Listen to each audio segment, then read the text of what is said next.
Bon matin, Église Le Portail, et bon matin à tous ceux aussi qui nous suivent en ligne, notamment je pense à l'Église de Malartic.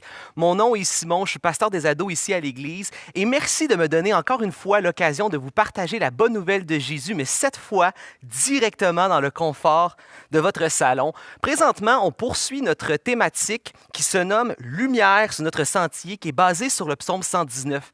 Et vous savez que dans le contexte, l'auteur de ce psaume qu'on appelle le psalmiste est en train de lui aussi, tout comme nous, de vivre une crise. Et tout comme nous, lui aussi, il est privé de son lieu de culte. Et la portion que nous allons voir ensemble, les versets 65 à 88, nous allons voir en fait dans cette portion qu'à travers sa crise, le psalmiste découvre à quel point la parole de Dieu est son bien le plus précieux qui lui apporte le plus de richesse. Et non pas que la crise rend la parole de Dieu rentable et riche, mais plutôt que la crise révèle, elle change la perspective sur la parole de Dieu. C'est un peu comme mon voyage à Bali. Vous êtes nombreux à savoir que moi et ma femme, on a passé notre voyage de noces à Bali. Oui, le même Bali qu'Occupation Double. Et lors de ce voyage-là, vous savez, moi dans la vie, je suis un explorateur. J'aime aller découvrir, lever les pierres, aller voir les bébites, les serpents, les reptiles, les poissons. J'aime explorer. Puis aller en Asie, dans le sud, à Bali, c'est vraiment le paradis des explorateurs. Fait que c'est sûr, je m'étais acheté des belles lunettes de plage pour aller dans l'eau, voir les poissons. Première journée, on arrive sur la plage, je saute dans l'eau, je me promène dans les algues, ça fait pas 15 minutes que je recherche les poissons et je tombe nez à nez avec un serpent de mer rayé noir et blanc. Pour ceux qui connaissent ça, c'est l'un des serpents les plus venimeux au monde. Tu meurs le plus vite de ce venin-là. Je tombe face à face avec lui. Je n'ai pas besoin de vous dire la vitesse à laquelle je suis sorti de l'eau pour aller retrouver ma femme sur la plage. Le lendemain, on décide de changer de plage. On va sur une autre plage de Bali et je rentre dans l'eau. Je dis, je vais le faire une deuxième fois. C'est un nadon. Hein? C'est quoi les chances qu'on tombe sur le serpent le plus venimeux au monde dans notre première baignade? Je vais dans l'eau avec mes lunettes. La première minute que je mets la tête dans l'eau, je tombe face à face encore une fois avec le même serpent de mer rayé noir et blanc. Et là, j'ai pris mes jambes à mon cou, je suis sorti de l'eau et pour le reste de mon voyage, et on a fait un voyage de noces de 3 mois, et ça, c'était simplement la deuxième journée sur 3 mois, j'ai eu peur de la mer pendant 3 mois. Je regardais des touristes qui marchaient pendant des heures dans les algues pour se rendre à la barrière de corail, et je peux vous dire, j'avais mal au cœur juste à les regarder parce que moi, j'avais vu le danger qui se cachait en dessous de l'eau. Et vous savez, Église, mes lunettes de plage n'ont pas inventé le danger. Mes lunettes de plage ont révélé le danger qui était déjà là. Et la parole de Dieu, elle est riche, précieuse et rentable. Et cette crise peut révéler à quel point elle peut être précieuse dans ta vie. C'est pourquoi le titre de mon message ce matin ensemble, c'est « La parole la plus rentable au monde en ce monde de crise ». La parole de Dieu n'est ni plus ni moins que la chose la plus rentable et précieuse que tu peux avoir présentement en ce moment de crise. Et peut-être qu'en ce moment, ce n'est pas ton expérience. Et c'est normal que ce ne soit pas ton expérience. Parfois, certaines choses, c'est beau en théorie, mais ce n'est pas toujours notre pratique. Ce n'est pas toujours parfait en pratique, ce n'est pas toujours notre expérience. Tu sais, le psaume 119, c'est un acrostiche. Chaque portion commence avec une des lettres de l'alphabet hébraïque. Et on en faisait quand on était à la petite école des poèmes en acrostiche. Et pourquoi on fait ça? À quoi ça sert l'acrostiche? L'acrostiche, ça permet en fait de donner l'impression qu'on dit tout ce qu'il y a à dire sur un sujet. Et c'est pour ça que le livre, par exemple, de Lamentation dans la Bible utilise l'acrostiche. Comment dire tout ce qu'il y a à dire sur la souffrance? Alors, faisons un acrostiche. Ça donne l'impression de dire de A à Z, faire le tour de la question. Mais l'acrostiche, ça permet aussi de systématiser, de donner une méthode pour parler de quelque chose d'abstrait. Par exemple, tu veux parler de l'amour de ton être aimé. Tu veux exprimer ton amour à ton être aimé. Qu'est-ce que tu fais? Par où tu commences? C'est quoi ta méthode? Bien, tu prends son nom et tu fais un acrostiche. Et moi, j'ai déjà voulu faire ça, mais pas à la petite école. J'ai voulu faire ça à ma femme quand je l'ai rencontrée. J'ai essayé de faire un acrostiche avec son nom. C'est beau en théorie, mais c'est pas toujours beau en pratique.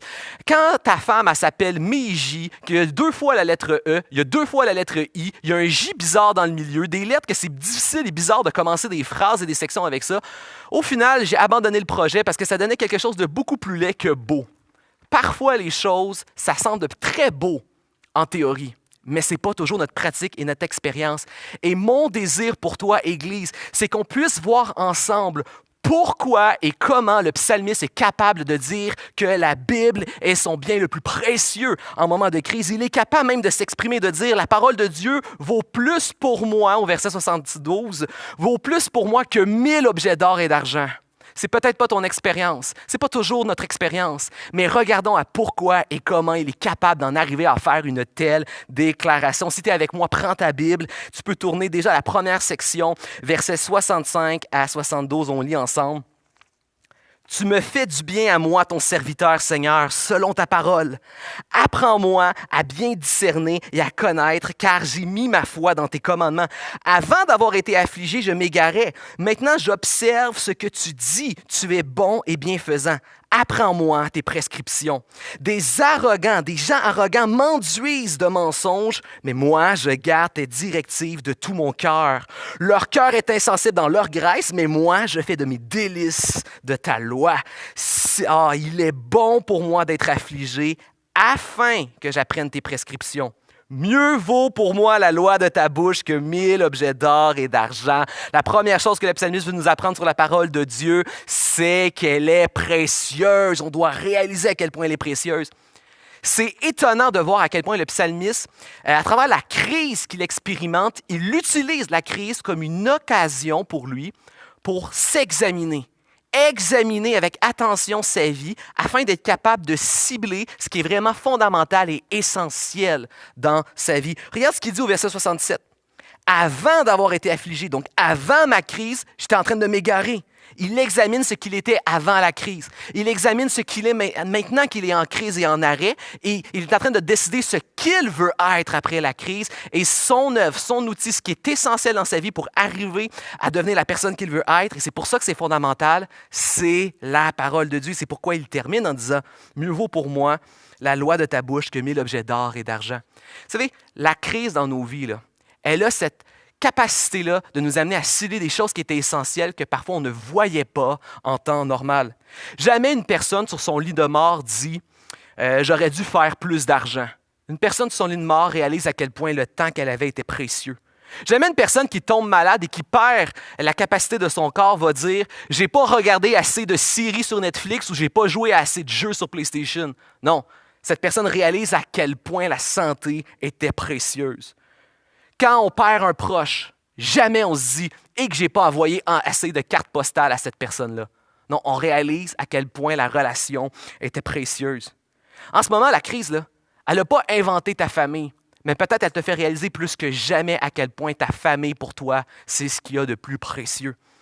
Et peut-être en ce moment, vous êtes en train de me dire, oui, mais pasteur Simon, en ce qui concerne la parole de Dieu, comment en venir à cette maturité spirituelle qui est exprimée par le psalmiste? Eh bien, merci d'avoir posé la question à la maison. C'est ce que je vais essayer de répondre dans le reste du message.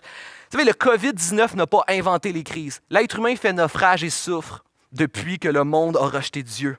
Et pour certains, en ce moment, ta crise, en fait, c'est peut-être une insécurité financière, c'est peut-être une perte d'emploi, peut-être une entreprise que tu as investie depuis des années, que tu vois qui est en train de prendre le large. D'autres ici, tes inquiétudes, c'est des problèmes de santé et c'est légitime dans la saison d'avoir peur pour sa santé. Pour d'autres, c'est plus relationnel. Peut-être que tu as un mariage qui bat de l'aile, peut-être que tu es en train d'essuyer un échec parental. Et la liste pourrait s'allonger. En ce moment, je crois aussi qu'il y a beaucoup de douleurs et de détresse qui sont psychologiques, l'anxiété et de l'angoisse qui est aiguë en ce moment dans la société. Et peu importe la crise, peu importe le naufrage, il y a toujours 3 postures que nous pouvons avoir en toute crise. La première posture, c'est la posture du religieux. Le religieux, le légaliste, le moraliste, son réflexe lorsque la crise vient sur lui, c'est de dire « Qu'est-ce que j'ai fait à Dieu pour avoir cette crise dans ma vie? Qu'est-ce que j'ai fait? » Tu sais, la fameuse phrase « Qu'est-ce qu'on a fait au bon Dieu? » Qu'est-ce que j'ai fait à Dieu? Pourquoi moi? C'est ce que le moraliste, c'est ce que le légaliste dit, c'est ce que l'homme religieux dit. Mais la conséquence d'avoir une telle conception, c'est que ça l'amène à développer un état de culpabilité et de condamnation sur sa vie. Et ça l'amène même à développer une vision déformée de qui est Dieu. Tu commences à développer une vision d'un Dieu qui est tyrannique et qui aime flageller ses enfants. Et ce que ça va amener comme conséquence au bout de la vie, c'est soit que tu vas être un chrétien misérable ou un chrétien qui va finir par abandonner la course parce qu'il trouve ça trop lourd. Et tu vas toujours chercher, tu vas toujours voir en Dieu un Dieu méchant et en toi le coupable et le responsable de tes actions. Mais il existe une autre posture, c'est la posture complètement à l'opposé, la posture inverse. Ça, c'est la posture de l'irreligieux, c'est la posture de l'agnostique, de l'athée, c'est la posture du matérialiste. Ça, c'est la posture de la personne qui se dit « le monde est le fruit du hasard, la souffrance, c'est aussi le fruit du hasard. » Donc, tout ce que j'aspire, tout ce que j'attends, c'est que cette souffrance et cette crise passent le plus vite possible afin que je puisse simplement reprendre mes activités et refaire ce que j'aime. Lorsqu'une crise arrive, on espère juste qu'elle ait le moins de dommages et qu'on reprenne le plus vite possible nos activités pour faire seulement ce que l'on aime. Mais la conséquence d'un tel point de vue, c'est de voir la crise actuelle comme une parenthèse ou une pause sur ta vie. Et c'est peut-être de passer à côté de l'existence de Dieu. C'est de passer à côté du plan de Dieu pour ta vie. C'est de passer aussi à côté du sens que Dieu voudrait donner à cette crise maintenant et l'utilité qu'il pourrait en faire dans ta vie. En fait, tu es en train de gaspiller les souffrances de ta vie. Tu es même en train de gaspiller ta vie tout court. C'est ça la conséquence d'une position irreligieuse. Mais il existe, merci Seigneur dans ta grâce, une troisième position, c'est la position de celui qui est en Jésus. Celui qui est en Jésus vit la crise, il a vécu la même crise que les deux autres. Mais celui qui est en Jésus, il sait qu'en Jésus, il est aimé de Dieu. Il sait qu'en Jésus, il est pardonné et en paix avec Dieu. Il sait qu'en Jésus, il est perçu et reçu comme le Fils ou la fille bien-aimée de Dieu en qui il a mis toute son affection. Et en Jésus, il sait que Dieu ne gaspille jamais les souffrances. Et il a la foi et l'assurance que de la même manière que Dieu a utilisé la souffrance de son Fils Jésus pour sauver l'humanité, et que de la même manière que Dieu a utilisé la souffrance de l'Église, va lire les Actes des Apôtres, à chaque fois que l'Église est entrée dans un temps de souffrance, Dieu a utilisé la souffrance et la crise comme une opportunité pour faire grandir l'Église. Regarde même à l'histoire de l'Église, cette attitude-là n'a jamais changé. Un grand théologien un jour a dit « Dieu ne gaspille jamais une souffrance. Dieu vient dans notre souffrance. » Non pas que le chrétien n'a pas de souffrance, mais Dieu utilise la souffrance chez le chrétien. La souffrance peut te briser, mais avec Dieu, la souffrance peut te former. Le croyant veut Dieu dans sa souffrance. Le croyant veut adopter la perspective de Dieu dans sa souffrance. C'est pour ça qu'il a besoin de la parole. Le chrétien veut que cette souffrance soit utile. Tant qu'à vivre la souffrance comme les deux autres, la vivre avec Dieu et la rendre rentable, la rendre utile. Et pour ça, il a besoin de la parole de Dieu. Parce que c'est la parole de Dieu qui te révèle la volonté de Dieu. C'est la parole de Dieu qui est le véritable miroir dans lequel on peut se regarder. C'est la parole de Dieu qui révèle quels sont les moyens que Dieu de grâce il veut utiliser dans ta vie pour te transformer. Et c'est exactement ce que le psalmiste fait. Regardez, le psalmiste regarde à sa vie. Premièrement, le psalmiste réalise son imperfection. Non pas que les crises que nous vivons, ce sont les conséquences immédiates de nos péchés, mais ultimement, le désordre et la souffrance dans le monde, c'est la conséquence d'avoir rejeté Dieu de ce monde. Et c'est de ça que Jésus est venu nous libérer aussi. Donc, l'imperfection et la souffrance qu'il vit est un moment d'arrêt et de réaliser sa propre imperfection. Mais c'est un moment aussi pour développer un désir de sanctification. Il veut mieux, il veut plus, il désire plus avec Dieu. Développer un désir de sanctification. Présentement, la crise peut être deux choses. La crise, elle peut être pour toi une autoroute vers le péché, on l'a déjà dit. La oisivité, la séparation plus l'anxiété peut développer des comportements de péché compulsifs chez nous. Donc, le moment de crise en ce moment peut être une autoroute vers le péché dans ta vie, mais elle peut être l'inverse. Elle peut être aussi un instrument, une loupe utilisée par Dieu pour regarder à toi. Alors qu'on est enfermé en famille et qu'on vit une pression incroyable, cette crise peut être un moment de loupe pour regarder à des endroits, à des failles dans notre caractère, dans notre vie, où Dieu pourrait travailler, déraciner des choses qui nous nuisent. Donc, le psalmiste regarde à son imperfection, il développe en lui un désir de sanctification, il invite Dieu dans sa souffrance, Dieu rend utile cette souffrance et c'est pour ça qu'il cible la parole comme étant riche, rentable et étant ce qu'il y a de précieux pour justement être transformé parce qu'elle lui révèle la volonté de son Dieu, elle lui donne l'état juste de son cœur, elle lui parle de son péché, elle lui donne les moyens de grâce pour grandir. Vous savez, il ne faut pas qu'on tombe, Église, dans le piège de percevoir cette crise simplement comme une parenthèse ou une pause. Et c'est le propre de l'être humain de vouloir toujours avancer. Quand on a un projet, on aime l'amener à son achèvement le plus rapidement possible. Et on n'aime pas avoir les bâtons dans les roues. Pensez quand vous étiez jeune à l'école, c'était quoi la chose qu'on détestait le plus se faire dire à la fin de l'année ou qu'on avait peur de se faire dire? C'est qu'on allait peut-être redoubler notre année. Ça nous terrorisait.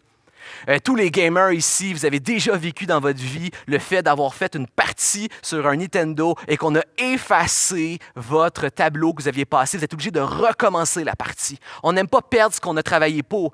Tous les travailleurs ici, vous avez déjà fait un travail sur un Word ou un Excel, vous avez perdu des heures de travail parce que vous avez mal sauvegardé.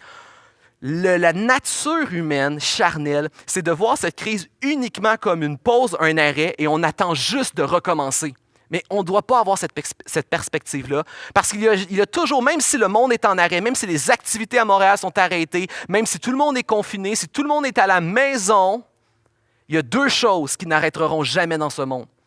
Même si la Terre arrête de tourner, il y a deux choses qui n'arrêteront pas. L'œuvre de Dieu et l'œuvre de Satan. En ce moment, soit l'œuvre de Dieu continue de progresser dans ta vie malgré le confinement, ou c'est l'œuvre de l'ennemi.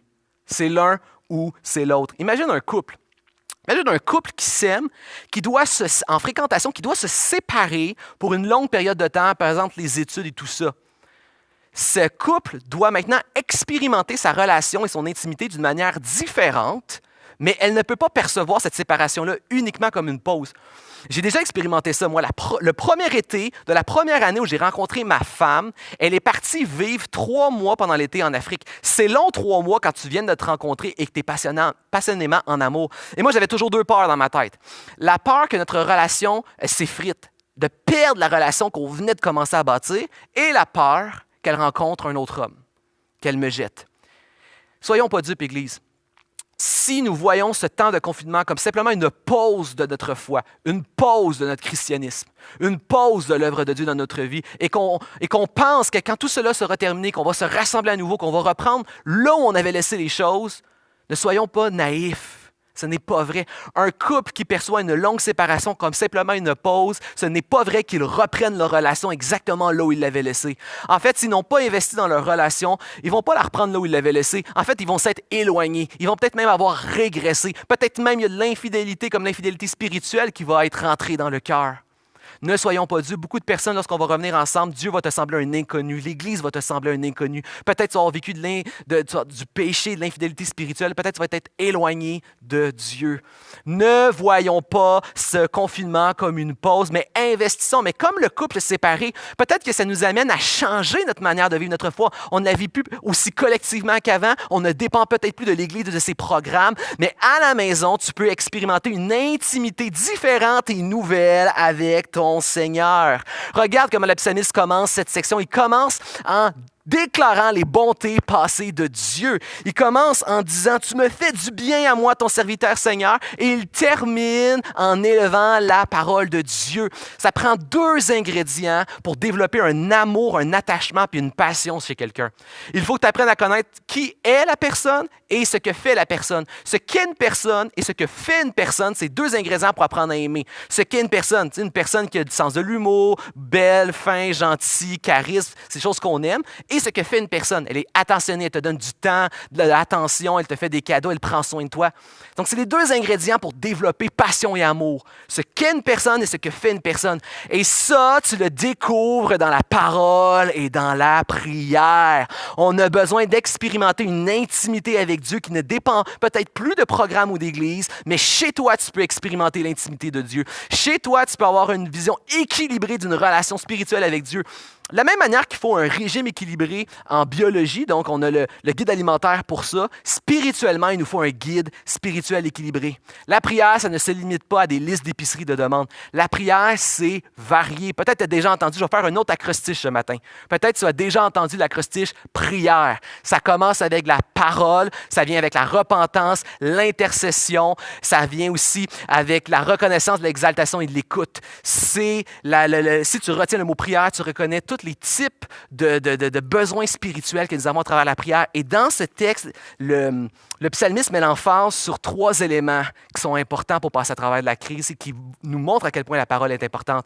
On voit que ça commence avec la parole. On voit l'importance de l'exaltation, le E de l'exaltation, et l'importance du R de la reconnaissance. Pourquoi? Parce que la parole t'enseigne qui est Dieu. La parole t'enseigne ce que fait Dieu pour toi. Et ensuite, lorsque tu vas en temps de prière, l'exaltation, ça veut dire élever ce que Dieu est. Donc, dans ton moment d'exaltation, tu déclares ce que Dieu est. Tu déclares ce que la parole te dit que Dieu était. Tu déclares qu'il est bon. Tu déclares qu'il est fidèle. Tu déclares qu'il est juste et qu'il est grand. Qu'il est gracieux, qu'il renouvelle sa bénédiction, qu'il pardonne, il aime et qu'il t'envoie son Fils. Et dans la reconnaissance, là, tu commences à déclarer ce qu'il fait. Et tu regardes autour de toi. Il y a un grand théologien un jour qui a dit que Dieu fait 10 000 choses à la fois dans ta vie. On est juste conscient de une ou deux à la fois. Prenons le temps de regarder ces bénédictions, de les compter, de les mettre devant nos yeux, de voir comment le nombre en est grand. Et la reconnaissance devient un antidote incroyable à la complète, au stress et à l'angoisse. Je t'encourage à avoir une vie spirituelle équilibrée qui commence avec la parole, mais que tout ou tard en vient à l'exaltation, la louange, l'adoration et la reconnaissance. Et expérimente chez toi la vie chrétienne. Ne vois pas ça comme une pause ou une parenthèse. Et si vous êtes parent, je parle père de famille, peut-être vous êtes mère monoparentale, vous avez des enfants à votre charge. En ce moment, vous êtes, plus que jamais en ce moment de confinement, vous êtes le berger de votre foyer. Je vous encourage à communiquer la bonne nouvelle de Jésus-Christ, transmettre votre foi. Je vous encourage à créer un événement le dimanche matin, de faire de ce moment un rassemblement, un culte familial où que vous dirigez votre famille vers ce culte. Si vous avez des jeunes enfants, mettez-les en contact avec le matériel que Click vous envoie par Internet. Si vous avez des ados, mettez-les en contact avec la page Facebook de Accès, la chaîne YouTube d'Accès où il y a des messages pour eux et les rencontres du vendredi soir sur Zoom. Vous êtes le berger de votre famille. C'est un moment pour, comme on dit en hébreu, step up, puis prendre soin de votre famille et expérimenter une intimité nouvelle et différente avec Dieu. Si tu es d'accord avec moi et que tu ne veux pas voir ce temps de confinement comme une pause ou une parenthèse, tourne-toi à quelqu'un à côté de toi, à gauche ou à droite sur le divan ou dans la cuisine en arrière de toi et déclare « Mon amour pour Dieu n'est pas une pause ». Allez, faites-le, dites-le « Mon amour pour Dieu n'est pas une pause ». C'est sûr, par exemple, que si tu écoutes avec des écouteurs, je te conseille de mettre la personne en contexte parce que ça pourrait sembler juste bizarre. Je dis ça comme ça. Donc, continuons la lecture. Tes mains m'ont façonné, elles m'ont affermi. Donne-moi l'intelligence pour que j'apprenne tes commandements. Ceux qui te craignent me voient et se réjouissent, car j'attends tes paroles. Je sais, Seigneur, que tes jugements sont justes. C'est dans ta constance que tu m'as affligé, que ta fidélité soit ma consolation. Je t'en prie selon ce que tu m'as dit à moi, ton serviteur, que ta compassion vienne sur moi pour que je vive, car ta loi fait mes délices. Qu'ils aient honte, les gens arrogants qui à tort me maltraitent. Moi, je médite tes directives. Qu'ils reviennent à moi, ceux qui te craignent, ceux qui connaissent tes préceptes, que mon cœur soit intègre dans tes prescriptions, afin que je n'aie pas honte. La deuxième chose que le psalmiste veut nous enseigner sur la parole de Dieu, c'est qu'elle est digne de confiance.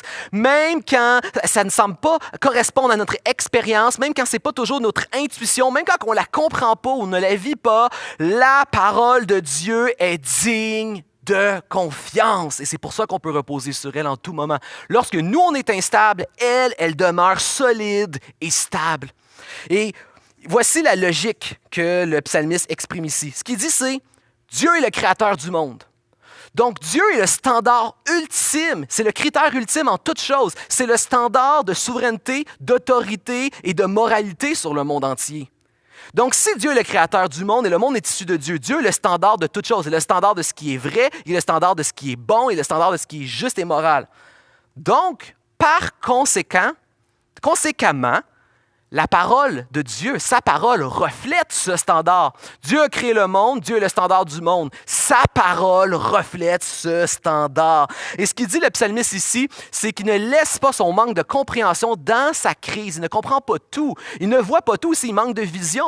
Il ne peut pas voir après la crise. Il ne sait pas tout, il ne comprend pas tout. Son expérience ne dit pas tout, mais il refuse de laisser son manque de vision et de compréhension et d'expérience venir justifier le fait de s'éloigner de la parole de Dieu qui est le standard et la cible ultime à atteindre. Contrairement à tous ces arrogants qu'il parle, qui s'éloignent de la parole de Dieu. Et d'ailleurs, vous savez qu'un des mots dans le Nouveau Testament, Marciac, qui est utilisé le plus souvent pour parler de péché, en fait, ça veut dire littéralement manquer la cible. Hein? C'est passer à côté de la cible et de l'objectif de Dieu dans ta vie. Et c'est un peu, ça me fait penser un peu, vous avez sûrement déjà vu ce genre de blague visuelle, de sketch dans des émissions, dessins animés comme Bugs Bunny pour enfants et tout ça, où vous avez le coyote qui va tirer une flèche, il va rater la cible, la flèche va tomber à terre, et le coyote, au lieu d'ajuster son tir, il va aller prendre la peinture et il va redessiner une cible autour de la flèche pour faire comme s'il avait atteint la cible. Et ça représente bien souvent ce que la société essaye de faire. Au lieu de modifier son tir, elle décide de redéfinir et de redessiner la cible de Dieu. Et ce n'est pas l'attitude du psalmiste. Le psalmiste le sait qu'il ne peut pas toujours faire confiance à sa connaissance et à ses expériences personnelles, mais qu'il peut toujours faire confiance à la parole de Dieu, car c'est la parole d'un Dieu créateur qui est le standard de toutes choses. Autrement dit, ce n'est pas son expérience, sa connaissance, ses intuitions, sa logique, sa raison, ni ses goûts, ni ses valeurs, ni sa morale, ni même la pression du monde qui peut l'amener à justifier de s'éloigner de la parole de Dieu. Et au contraire, il parle aussi beaucoup dans ce texte de la honte des arrogants qui rejettent Dieu sous plein de critères différents. Parfois dans le monde, on va voir des gens qui vont utiliser la logique et la raison pour exclure Dieu. Ils vont dire des choses comme « Il me semble illogique ou irraisonnable de croire dans Dieu, la parole ou le christianisme ». D'autres vont dire que la parole de Dieu ne répond pas à leurs critères de moralité moderne et contemporaine. D'autres vont dire « Je n'ai pas besoin de Dieu car la philosophie me permet de développer une moralité qui exclut Dieu. » D'autres vont dire « La science, elle, me permet d'expliquer les choses de ce monde en excluant la part de Dieu. » Mais le problème avec toutes ces approches, c'est que la logique, la connaissance et l'expérience seront toujours insuffisants pour atteindre le Dieu très haut. Pourquoi? Parce que Dieu n'est pas caché dans des atomes pour qu'on puisse le trouver par l'expérience. Dieu n'est pas caché dans l'espace de manière à ce qu'on pourrait l'atteindre avec une fusée. Dieu n'est pas caché dans le fond des océans et des abysses de manière à ce qu'on pourrait l'atteindre avec des sous-marins. Dieu n'est pas une créature merveilleuse, fantastique, cachée dans une forêt qu'on pourrait essayer de découvrir en explorant les coins de ce monde entier. La relation que Dieu a avec l'humanité, elle est transcendante. C'est C.S. Lewis, l'auteur des Chroniques de Narnia, qui a expliqué, qui a offert cette analogie-là. Il va dire, la relation que nous avons avec Dieu, elle est comme celle des personnages d'un livre ou d'une pièce avec leur auteur-écrivain. Prenez un instant, imaginez Roméo et Juliette. Roméo et Juliette ne connaissent absolument rien de leur auteur Shakespeare. Ils peuvent essayer d'utiliser leur logique, leur connaissance, ils peuvent faire des mathématiques, ils peuvent accumuler leur savoir, ils peuvent rechercher dans le monde de la pièce de Roméo et Juliette partout ce qu'ils veulent. Jamais ils ne pourraient avoir un indice de l'existence ou avoir ne serait-ce qu'une connaissance de l'auteur Shakespeare. Rien autre que ce que l'auteur Shakespeare veut ou voudrait que ces personnages connaissent de lui. Nous avons cette relation avec Dieu. Dieu est inatteignable parce qu'il est l'auteur et le créateur de ce monde. Il est autre que ce monde. Il dépasse ce monde. Il est transcendant. Et la raison pour laquelle nous le connaissons, c'est qu'il a voulu se révéler à travers sa parole. Il a voulu se révéler. Et l'approche de Dieu vient même répondre et vient même corriger nos angles morts parce que même si nous avons une belle raison, même si nous avons une belle logique, même si nous avons une belle science ou une belle philosophie, l'esprit humain, la vision humaine reste quand même limitée dans ce monde. Elle est contaminée et elle est désordonnée par le péché. Le péché vient contaminer, elle vient déformer la vision. Il y a une limitation dans l'œuvre humaine. Il ne peut pas accéder à Dieu. Mais quelle bonne nouvelle, frères et sœurs, de savoir que la parole de Dieu, que savoir que notre foi, que le christianisme n'est pas basé sur une expérience subjective, émotive, elle n'est pas basée sur une opinion, elle n'est pas basée sur une intuition, ce n'est pas une religion parmi tant d'autres pour se sentir mieux dans notre âme, il s'agit d'une révélation transcendante, objective qui nous est donnée par notre Dieu créateur qui a voulu et désiré se révéler à l'être humain. Et cette révélation, non seulement Dieu s'est révélé à travers la parole écrite, mais il s'est révélé dans la chair. La parole écrite nous révèle et nous pointe la parole incarnée. Jean 1 nous dit que la parole qui a visité l'humanité, elle s'est faite chair, elle s'est faite frère, elle est venue à nous. C'est incroyable de se dire que le Dieu qui transcende l'humanité est entré dans l'histoire. Que le Dieu éternel et atemporel est entré dans le temps. Lui qui était séparé, loin de nous et autres, il a voulu s'approcher jusqu'à se faire notre propre frère pour venir nous sauver et nous délivrer. Un grand pasteur un jour a dit, le Fils de Dieu est devenu un être humain afin que les êtres humains puissent devenir les fils de Dieu. Il a quitté son ciel afin de faire entrer l'humanité dans le ciel. C'est incroyable, hein? Quand on y pense, Jésus a fait exactement l'inverse de ce que nous, on veut tous. Tout le monde veut une promotion. On veut toute une meilleure santé, on veut tout moins de souffrance, on veut tout plus d'argent, on veut plus de soleil, on veut plus de tout. On veut tout plus de confort et moins d'inconvénients. On veut tout le ciel, on veut tout monter. Lui, il a fait tout l'inverse. Il avait tout et il a tout sacrifié jusqu'à sa vie pour nous. Nous, on voudrait bien souvent même le ciel tout seul. Lui, il a sacrifié le ciel tout seul pour avoir le ciel avec nous. C'est incroyable. C'est un peu comme, il fait la même chose que ma mère. Hein? Moi, la définition personnelle à moi des bonnes vacances, là, c'est aller dans le sud. Je veux plus de soleil, je veux une plage idyllique, je veux de la bonne bouffe, du bon jus de fruits, puis je veux ma femme à mes côtés. Moi, ma mère, sa définition de vacances, là, c'est aller voir des glaciers. Elle est prête à payer, pas pour aller dans le sud, pour aller plus dans le nord, aller en Alaska, en Antarctique, voir des glaciers. Ça, c'est son trip à elle. Elle fait l'inverse de notre tendance humaine. Jésus a fait l'extrême inverse de nos réflexes humains. Il s'est donné entièrement, il a tout sacrifié pour nous. La parole de Dieu a atteint la forme ultime en Christ, qui a tout sacrifié pour nous, il s'est révélé pleinement. Qu'est-ce que ça devrait inspirer chez nous? Premièrement, ça devrait nous amener à vouloir nous intéresser davantage à cet événement où la parole de Dieu est entrée dans l'histoire. On devrait vouloir s'intéresser à sa parole, comment la parole le rapporte, à s'intéresser aux évangiles, s'intéresser à l'œuvre de Christ. Deuxièmement, ça devrait nous donner le désir de vouloir l'accueillir convenablement dans la foi. Il est dit en Jean que ceux qui l'ont reconnu, qui l'ont reçu, à eux leur a été donné le pouvoir de devenir enfants de Dieu et ainsi de pouvoir prendre part à toutes ses promesses et à ses bénédictions. Ça devrait nous amener à vouloir s'intéresser, à vouloir l'accueillir, le recevoir dignement. Ça devrait nous amener à vouloir garder précieusement sa parole. Jean, encore une fois, nous dit que ceux qui l'aiment gardent sa parole, gardent ses commandements. Vous savez, ce qu'on doit retenir du fait que la parole de Dieu est le critère en toutes choses, même si ça ne correspond pas toujours à nos expériences, à nos connaissances, ou même à ce qu'on voudrait ou à ce qu'on comprend. Ça nous fait réaliser que notre obéissance et notre confiance en la parole de Dieu ne peut jamais être modifiée en fonction de nos émotions, de nos expériences, de notre connaissance ou de la pression du monde.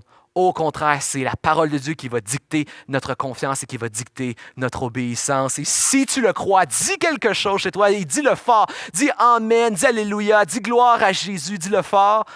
Dis-le fort seulement si tu n'es pas en train d'écouter ce message en rediffusion tard le soir et que tout le monde dort autour de chez toi. Je ne voudrais pas être responsable d'une chicane de famille. On poursuit ensemble, on va lire la dernière section, les versets 81 à 88. Donc, il est dit, au verset 81, « Je m'épuise à espérer ton salut. J'attends ta parole. Mes yeux s'épuisent à attendre tes paroles. Je dis, quand me consoleras-tu? Même si je suis comme une outre qui se dessèche dans la fumée, je n'oublie pas tes prescriptions. Quelle est la durée de ma vie? Quand exerceras-tu ton jugement contre mes persécuteurs? Des gens arrogants creusent des fosses devant moi, ce qui n'est pas conforme à ta loi. Tous tes commandements disent ta constance. On me persécute à tort. Secours-moi. Pour un peu, on m'aurait supprimé, mais moi, je n'abandonne pas tes directives. Fais-moi vivre selon ta fidélité, afin que j'observe les préceptes de ta bouche. » Ici, le psalmiste qui nous dit, c'est que la dernière raison pour laquelle la parole doit être notre bien le plus chérissable en ce temps-ci, c'est que la parole de Dieu donne de l'espoir. La parole de Dieu donne de l'espoir, même quand il semble ne plus avoir aucun espoir. C'est ici l'image qui ressort de cette portion-là, c'est l'image du serviteur souffrant qui attend Dieu dans le silence, mais la confiance. En fait, ce que ça nous dit ici, c'est que la parole de Dieu, là, elle demeure vraie même quand elle semble ne pas fonctionner.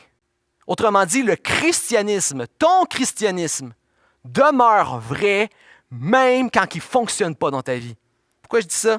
Parce que la réalité, c'est que bien souvent, le christianisme, on dirait qu'il ne fonctionne pas dans nos vies. Peut-être que tu es venu à Jésus, on t'a dit, viens à Jésus, il est mort sur la croix, il va te sauver. Mais en réalité, en ce moment, tu es ruiné, il y a un divorce qui pointe le bout de son nez, puis tes enfants ne veulent plus te parler. La réalité, c'est que le christianisme ne fonctionne pas toujours comme on voudrait qu'il fonctionne. Il ne fonctionne pas toujours là où on voudrait, la manière qu'on voudrait, le timing qu'on voudrait. Et surtout, il ne fonctionne pas toujours de la manière qu'on nous a dit qu'il fonctionnerait. Trop de pasteurs sont responsables d'avoir fait des fausses promesses que j'appelle de la fraude spirituelle. On t'a dit que tu aurais une santé parfaite en Christ puis tu as des problèmes de santé. On t'a dit que ton mariage serait solide et ton mariage en ce moment est bas de l'aile. On t'a dit que tu vivrais dans la prospérité. C'est pas la prospérité pour personne en ce moment. On t'a dit que tu vivrais la plénitude. On t'a dit que ton cœur serait toujours rempli, ton âme, ton esprit serait bien, tu serais heureux, mais tu es rempli d'anxiété puis tu as de la peine à tous les jours. On t'a dit que tu serais libéré de tout péché, que tu serais saint, mais tu es affligé chaque jour quand tu vois les dépendances et les combats que tu as. On t'a dit que tu vivrais des dons d'esprit miraculeux, il y aurait des prodiges et des miracles toujours autour de toi, que tu aurais une vie fantaisiste, ce n'est pas la réalité. On t'a fait plein de fausses promesses. Et le risque, c'est que beaucoup de croyants commencent à être désillusionnés. Et ma prière présentement en ce temps de COVID, c'est que j'espère de tout cœur que une des choses que Dieu va faire à travers cette crise, à travers dans l'Église, c'est qu'il va faire un ménage. Je prie que Dieu vienne arracher et enlever une fausse, mauvaise naïveté que parfois il y a dans l'Église et que Dieu puisse évacuer toutes sortes de faux évangiles, de faux docteurs, de faux enseignements de démons, comme Paul dit, plein de mauvaises théologies toxiques qui nuisent à l'Église de Jésus-Christ. Je pense notamment à pour tous ceux en ce moment que ton évangile, c'est un évangile de prospérité. Alors que la bourse partout dans le monde s'effondre, ton évangile n'est pas une bonne nouvelle en ce moment. Pour ceux ici que ton évangile, c'est un évangile de puissance, de triomphalisme et de miracles, alors qu'en ce moment, tous les promoteurs, entre guillemets, de miracles sont tous cachés dans leur grotte en ce moment, ton évangile n'est pas une bonne nouvelle en ce moment. Pour tous ceux que ton évangile, c'est un évangile de sainteté, alors qu'on est à la maison et on ne s'est jamais vu autant pécheur que l'on est en ce moment, et autant les failles dans notre caractère, ton évangile n'est pas une bonne nouvelle en ce moment. Pour tous ceux ici que ton évangile, c'est un évangile de paranoïa, de complotisme, où tu ne fais qu'à regarder les grands faux agendas illusionnants, des illusions de grands agendas mondiaux, ton évangile en ce moment n'est pas une bonne nouvelle. C'est un évangile toxique qui nuit, contamine la peur partout autour de toi, qui ne fait pas de bien, qui est contre-productif et qui enlève l'éclairage de la bonne nouvelle de Jésus-Christ qui doit être utile en ce moment-là. J'espère qu'en ce moment, dans cette crise, Dieu va évacuer plein de théologies toxiques. Plus que jamais. Et on ne peut pas accuser Dieu pour tous ces faux évangiles ou ces fausses promesses. Parce que oui, Dieu a dit, et ça il l'a promis, que lorsque Christ paraîtra, il nous rendra semblables à lui et nous allons partager, nous serons co-héritiers de la gloire à venir. Mais Dieu a aussi dit que dans les temps présents, son Église allait partager les souffrances de son Fils, partager les souffrances de Jésus-Christ. C'est ce que Dieu nous a promis. Vous savez, le christianisme n'est pas vrai parce qu'il vient dans notre quotidien régler tous nos petits bébites, tous nos petits bobos, tous nos problèmes. Le christianisme n'est pas vrai parce qu'il vient résoudre tous les problèmes de notre quotidien. Le christianisme est vrai parce qu'il y a 2000 ans, à l'extérieur de Jérusalem, sur le mont Golgotha, le Fils de Dieu a été crucifié sur le bois pour tes péchés et qu'il a été élevé et exalté à la droite du Père pour notre justification. Peut-être que cet acte-là historique ne vient pas aujourd'hui être un plaster ou régler tous les problèmes de ta vie, mais en vertu de ta foi dans cet acte historique advenu, tu es protégé de la destruction et de la colère de Dieu à venir sur un monde pécheur, chaotique, où il y a souffrance, maladie et mal partout sur la terre. Un monde en désordre et tu es préservé et gardé, protégé VIP pour le renouvellement de ce monde, pour le renouvellement de toutes choses, pour la gloire parfaite éternelle à venir en Jésus-Christ. Et lorsque tu portes les yeux de la foi sur l'œuvre de Christ, que tu portes les yeux de la foi sur ce qui est à venir en Christ. Tout d'un coup, parfois, dans un moment de foi qui vient de l'Esprit, nos souffrances présentes, nos afflictions semblent pâlir tout d'un coup. Et notre espoir et notre reconnaissance, des énergies nouvelles semblent nous être renouvelées. La vie revient en nous et nous trouvons la force d'affronter les afflictions et les problèmes de notre quotidien en Jésus. Et qu'est-ce qu'on fait présentement avec nos afflictions? Vous savez, cette dernière portion du psaume 119 que nous venons de lire ce matin, c'est une portion qu'on appelle un psaume de lamentation. La lamentation est un type de prière totalement légitime dans la Bible. Ça fait partie, entre autres, des prières pour un régime spirituel équilibré, comme je parlais un peu plus tôt. Il est légitime de répandre avec authenticité notre cœur devant Dieu. Mais lorsqu'on le fait, lorsqu'on apporte nos souffrances et nos afflictions devant Dieu, nous devons toujours avoir conscience de quelques éléments en tête. On doit toujours réaliser à chaque souffrance et affliction que nous portons devant Dieu, nous devons réaliser, premièrement, que cette souffrance, c'est exactement un symbole de pourquoi Jésus est venu, pourquoi Jésus a combattu, pourquoi Jésus a souffert et il est mort. Chaque affliction, souffrance qu'on amène devant Dieu, ça nous fait toujours réaliser justement de quoi Jésus est venu nous libérer. C'est de ça justement que le Fils de Dieu est venu te libérer. Chaque souffrance est aussi une occasion de réaliser que nous sommes libérés par Jésus de bien pire que ces souffrances que nous vivons temporaires. Il est venu nous libérer d'une souffrance, d'une séparation éternelle avec le Dieu juste et bon. Et dernièrement, on doit réaliser que ces souffrances sont temporaires. Un jour, toute larme sera effacée. Toute souffrance sera oubliée à jamais. C'est ce que la parole déclare. La parole de Dieu est notre bien le plus inestimable et le plus rentable et chérissable en ce moment de crise. Parce qu'elle est précieuse. Elle est un outil précieux de Dieu pour nous travailler, nous ramener sur le droit chemin, nous révèle qui est Dieu, notre réel état d'âme et les moyens de grâce que Dieu veut utiliser. Elle est précieuse parce qu'elle est digne de confiance. Elle vient du Dieu qui a créé cet univers. Et parce qu'elle donne l'espoir même qu'il n'y en a pas. C'est incroyable de se dire que de toutes les religions de la terre qui te disent « voici les rituels, quoi faire pour que ça aille mieux », le christianisme est la seule religion qui fonctionne même quand ça ne fonctionne pas dans nos vies. C'est la seule religion qui demeure vraie même quand ce n'est pas notre expérience. Parce que le Fils de Dieu est venu sur la terre mourir pour tes péchés. Il est exalté à la droite du Père et tu peux te confier dès à présent en lui. Je termine, Église. Je vais te parler de mon père. Vous savez, mon père, à moi, est pasteur. Je suis grandi dans une famille chrétienne. Il m'a instruit, transmis la foi en Jésus. Et lorsque j'étais jeune, mon père a voulu nous enseigner cette valeur, que la parole de Dieu était ce qu'il y avait de plus, ce qu'on devait le plus chérir dans notre monde.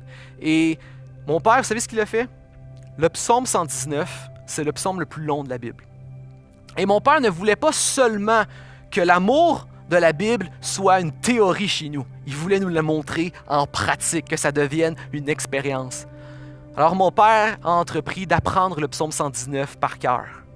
Et on le testait, on était autour de la table quand on était enfant, puis on disait à mon père, allez, récite-le. Des fois, il faisait des erreurs, c'était un long psaume, mais il récitait le psaume le plus long de la Bible, le psaume 119, par cœur. Il nous a démontré à nous, ses enfants, l'importance de chérir la parole en action et en vérité. Vous savez, dans l'ordre naturel des choses, quand un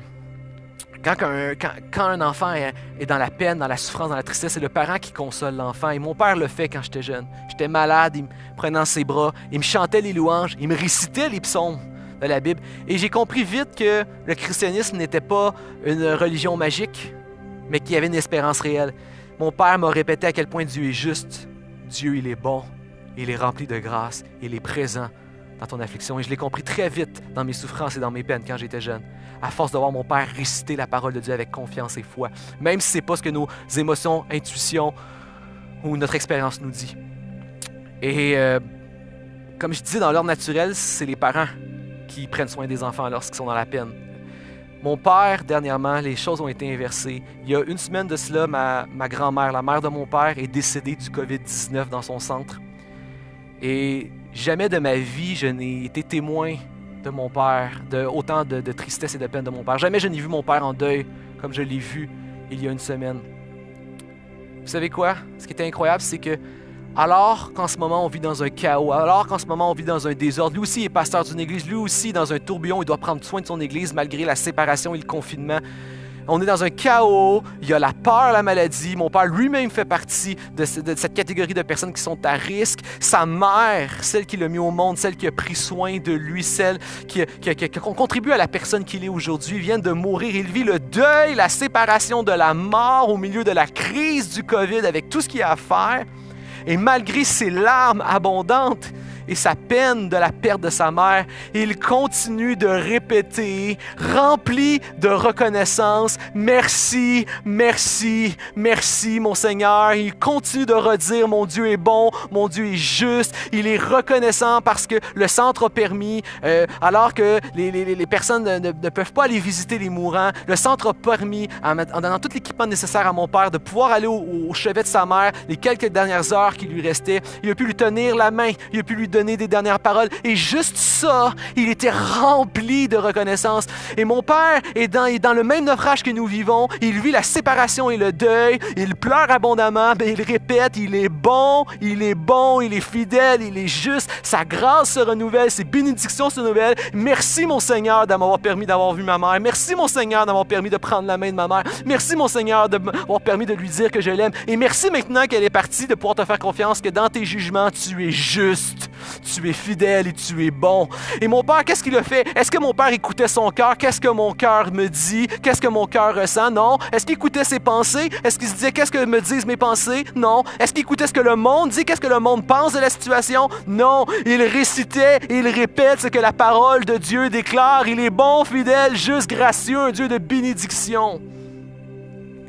Comment arriver à vivre cette expérience du psalmiste? Chérissons la parole de Dieu. Faisons-lui confiance. Réalisons qu'elle nous donne l'espoir, même quand il semble ne plus avoir d'espoir. Cette expérience qui est décrite dans les psaumes, que j'ai vu mon Père vivre et expérimenter dernièrement. Avec honnêteté, Église, ce n'est pas l'expérience que la plupart d'entre nous vivons. Mais je suis convaincu que nous sommes nombreux à vouloir vivre cette expérience. Sachant que la souffrance et la crise fait partie de l'expérience humaine, combien nous voudrions avoir une foi, une reconnaissance et malgré l'affliction, une joie, une reconnaissance à toute épreuve. Ça commence lorsqu'on commence à s'emparer de la parole de Dieu et à réaliser que c'est notre bien le plus précieux et le plus chérissable en ce moment. Avant d'aller à la louange, terminons juste en prière. Seigneur, je te rends grâce que tu t'es révélé. Toi, le Dieu séparé, transcendant, tu t'es révélé à nous, Seigneur. Tu nous as donné cet outil de la parole de Dieu. Seigneur, tu t'es révélé à travers ton Fils, Jésus-Christ. Je prie, Seigneur, que toute personne, en ce moment, présentement à la maison, qui ne s'est pas déjà confiée à ton Fils, puisse le faire dès à présent. Mettre sa foi et avoir cette assurance, Seigneur, que Christ a payé la dette, que Christ à la croix a pris sa place et qu'il est maintenant considéré comme un de tes enfants bien-aimés. Et je prie que tous les croyants réunis présentement, Seigneur, nous puissions avoir ce désir, Dieu, que tu sois avec nous dans cette souffrance, que nous puissions voir cette souffrance à travers tes yeux, à travers ta lunette, à travers ta perspective qui est exprimée dans la parole de Dieu. Que nous puissions utiliser la parole de Dieu comme un outil pour regarder à nos vies, grandir et découvrir encore davantage cette grâce en ton Fils Jésus-Christ. Et qu'elle puisse renouveler nos forces, nos énergies, renouveler notre vision, renouveler notre cœur, Seigneur, en ce moment de crise, pour que nous puissions continuer à avancer dans la joie et dans la reconnaissance, malgré les larmes qui parfois perlent sur nos joues. C'est dans ton précieux puissant nom, celui de ton Fils Jésus-Christ, que j'ai prié. Toute ton Église, nous disons Amen. Frères et sœurs, Église de Portail, maintenant, allons ensemble en louange.